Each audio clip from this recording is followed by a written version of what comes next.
Hey guys, I'm going to give you a quick presentation on sports broadcasting, where it started, how it rose, how it started to fall, where we're at now, and where we're going to go in the future.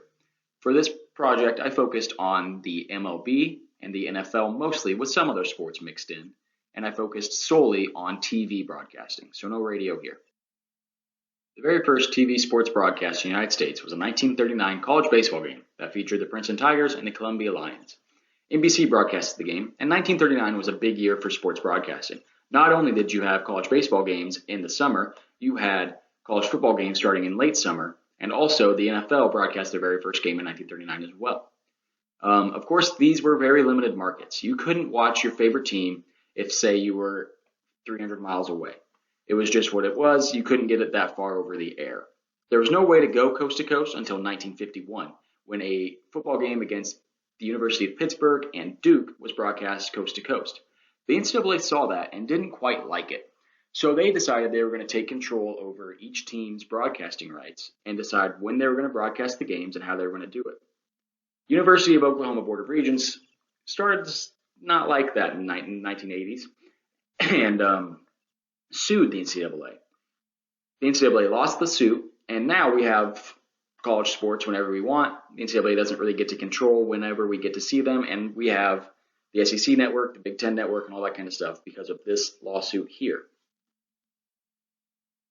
The rise of cable really started helping sports broadcasting. In the 1960s and 70s, sports broadcasting started to really shoot up, especially the NFL and the MLB.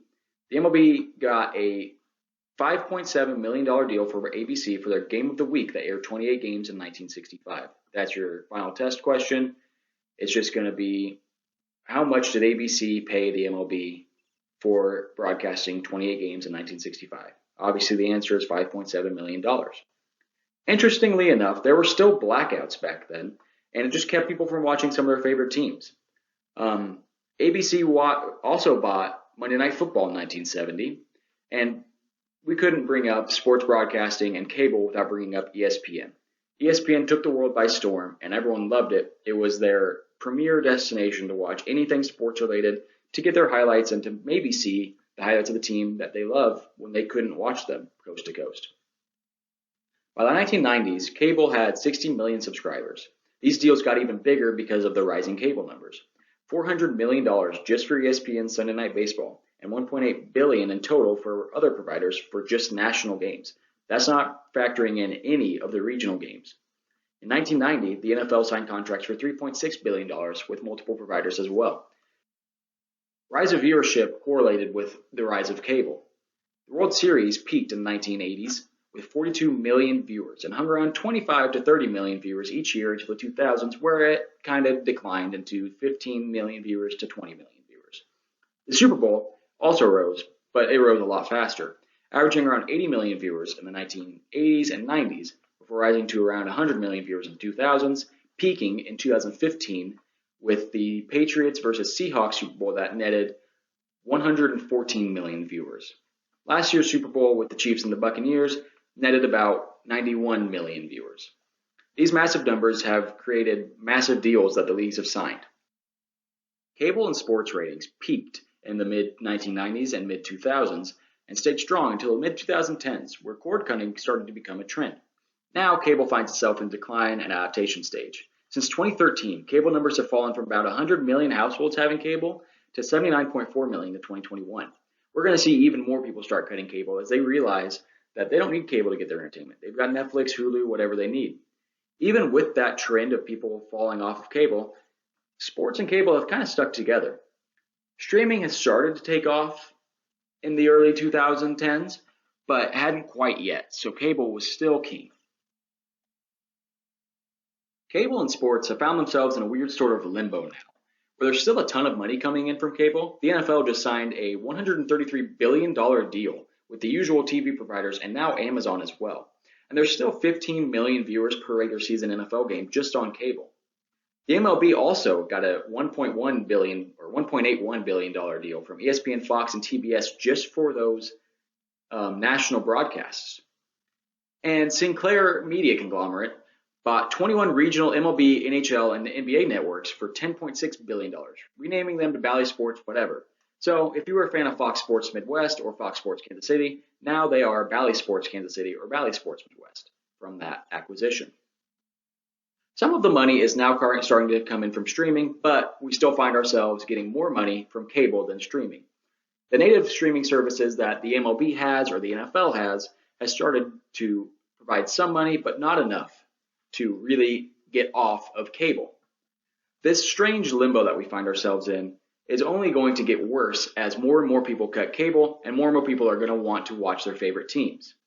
Blackouts have become a big problem of this limbo, with the MLB really struggling with them and the NFL not as bad, but it's still kind of hard to watch your favorite team if you don't have cable at all and you don't want to pay for YouTube TV or Hulu Live TV.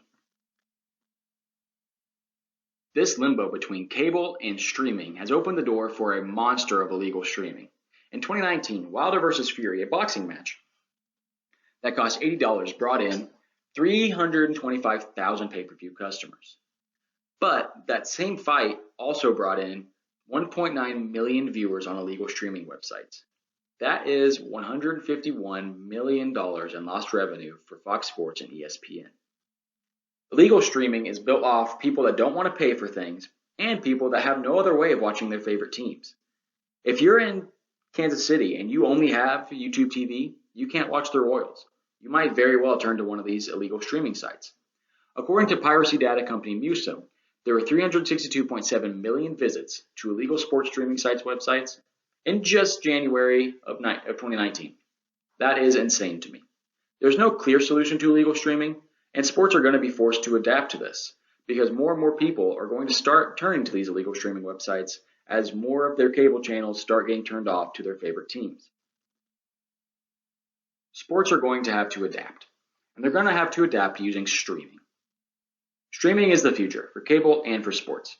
The NFL is already taking steps this way with a $1 billion deal with Amazon Prime Video to stream Thursday night football games during 2023 season. The NFL also works with YouTube TV and is easier to stream than most other sports. MLB TV is the exact opposite and has massive blackout restrictions that limit your viewership. But despite of that, there's been 1.3 billion minutes watched of live games during the first 18 days of the 2021 season. This shows the MLB that there is an appetite for their sport, and they might want to lift those blackout restrictions. The MLB also uses YouTube to show some select games. They're usually not very important games, and they're usually during the day on a weekday. Watch them for free on YouTube with whatever you want. The NHL also signed a $400 million deal with ESPN streaming service ESPN Plus that doesn't follow any blackout restrictions, and if you own ESPN Plus, you can watch whatever NHL game they're showing. To embrace these streaming services, blackouts definitely need to be lifted.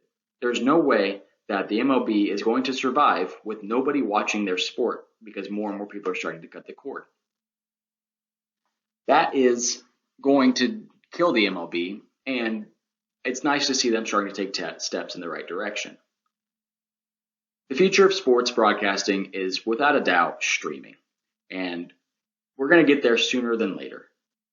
Thank you guys for a great semester. I hope I see you around. If you ever need anything, let me know. Have a good one.